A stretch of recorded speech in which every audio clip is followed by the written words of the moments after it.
ngapain? Dari PSBB ini, aku jadi sering banget nonton YouTube. Dan sekarang aku lagi nonton YouTube-nya Pak Eko tentang Gravity Power Car. Sekarang giliran aku yang bikin. Itu ada apa ya? Loh.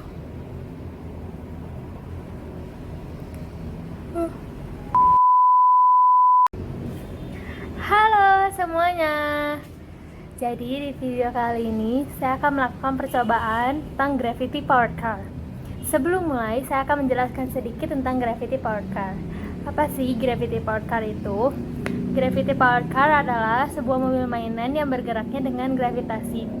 Jadi kita sama sekali tidak membutuhkan mesin ataupun dorongan. Kita hanya membutuhkan sebuah beban dan sebuah tali. Apa sih tujuan dari percobaan ini?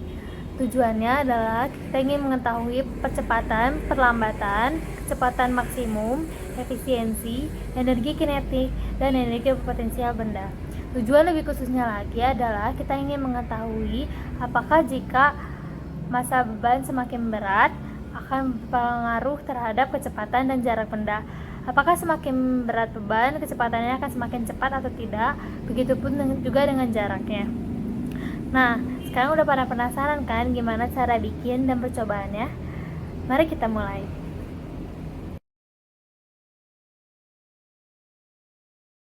Pertama, potong dulu karton seperti ini, 40 cm 2 biji.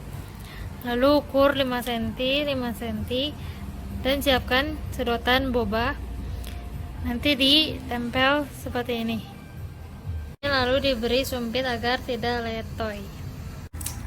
Setelah itu cutter karton agar penggaris bisa ditancapkan, lalu solder penggaris seperti ini agar sumpit nanti bisa dimasukkan ke sini.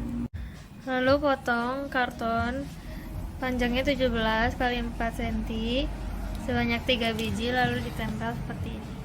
Setelah itu tempel tutup botol di kedua sisi sumpit dan CD untuk rodanya, begitu juga di sebelah sana.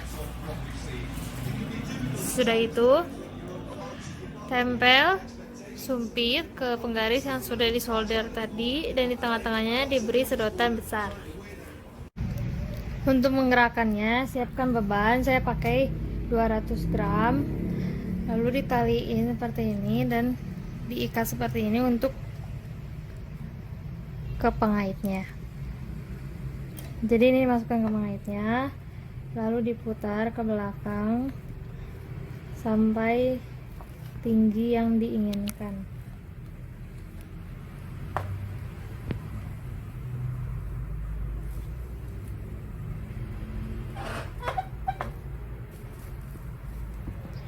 Jika sudah mencapai tinggi yang diinginkan, tali langsung dilepas saja.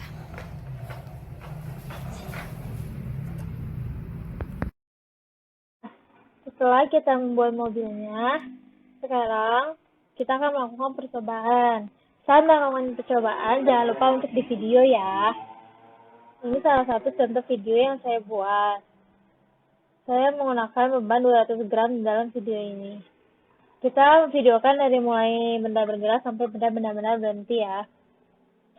Nah, dari video ini kita akan mencari waktunya. Bagaimana cara mencari waktunya? Kita akan menggunakan tracker. Nah, di tracker ini saya udah memasukkan video yang tadi. Karena masalah perspektif dan juga kameranya tidak benar-benar diam, maka tidak bisa di auto track. Ya, saya harus track manual. Caranya track manual adalah create point mask. Lalu kita zoom ya, biar hasilnya nanti lebih teliti. Oke, seperti ini. Nah, di sini saya menggunakan batasan jaraknya adalah ubin. Panjang ubin adalah 30 cm plus garis semen 0,5 cm. Jadi saya akan stop setiap mobil bergerak 30,5 cm dan akan mengukur waktunya. Begini caranya ya. Kita play. Lalu pause saat dia benar-benar sudah menyentuh tengah sini ya. Lalu di shift klik di tengah-tengah roda depan. Di sini saya menggunakan penentunya adalah roda depan. Nah, sekarang kita sudah mendapatkan waktu 2,112 dan begitu seterusnya sampai mobil sudah berhenti. Jangan lupa juga untuk menghitung waktu dan jarak saat beban jatuh. Akhirnya hasilnya akan menjadi seperti ini. Ini waktu yang tadi kita cari ya. Nah, karena awalnya dia sempat diam dulu 0,58 detik, kita akan ubah menjadi awalnya 0 detik. Begitu juga ke bawahnya, agar grafik awalnya dimulai dengan 0,0. Sekarang bagaimana caranya untuk membuat grafiknya?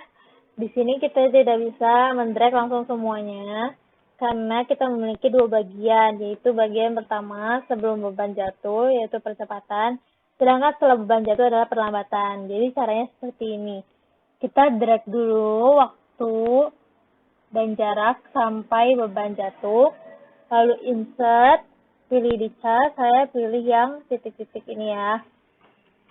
Nah, bagaimana untuk perlambatannya? Kita bisa klik kanan di grafik, select data, add, lalu X-nya kita ganti dengan waktu setelah beban jatuh sampai berhenti, sedangkan Y-nya kita ganti dengan jaraknya. Di sini kita kasih nama ya, biar tidak bingung. Perlambatan.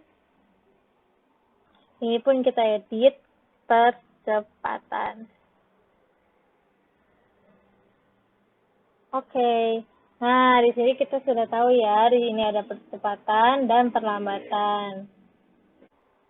Sekarang dari grafik ini kita akan mencari rumus percepatan maupun perlambatan. Kita bisa klik kanan, di yang biru dulu ya, lalu add trendline, kita pilih yang polinomial, dan display.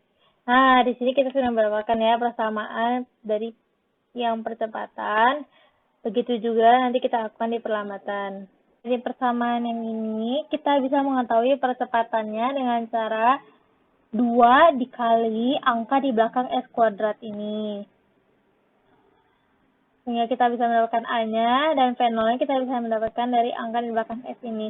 Karena sebenarnya persamaan ini adalah persamaan S sama dengan V0T tambah setengah AT kuadrat.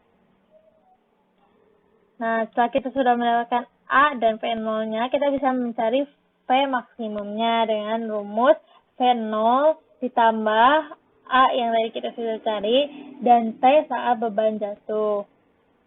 Di sini kita bisa mendapatkan kecepatan maksimum saat benda dipercepat dan diperlambat. Setelah itu kita akan rata-ratakan. Untuk mencari energi potensial, kita memerlukan data yaitu ketinggian beban awal dan juga ketinggian beban saat sudah terlepas dari mobil. Di sini saya memperkirakan sekitar 2 cm. Rumus energi potensial adalah massa dikali gravitasi dikali delta H yang tadi sudah kita cari. Sehingga jika sudah dimasukkan angka-angka tersebut pada rumus, kita akan mendapatkan hasil sebesar ini.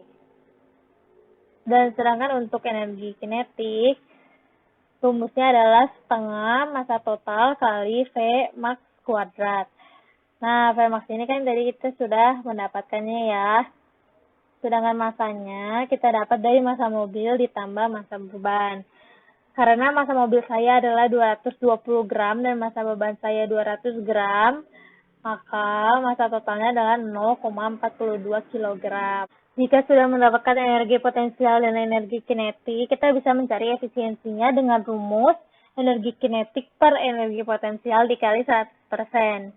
Sehingga nanti kita akan mendapatkan hasil sebesar 30%. Kita sudah memiliki seluruh datanya, kita akan rangkum di dalam satu tabel. Karena saya melakukan 4 variasi beban, maka di sini ada 4 buah kolom. Dan saya melakukan setiap beban adalah 3 kali pengulangan, sehingga ini semua adalah hasil rata-rata dari 3 kali pengulangan tersebut. Nah, di sini saya buat grafiknya ya dari data-data yang tadi. Dan hasilnya jadi seperti ini. Kita zoom biar lebih kelihatan.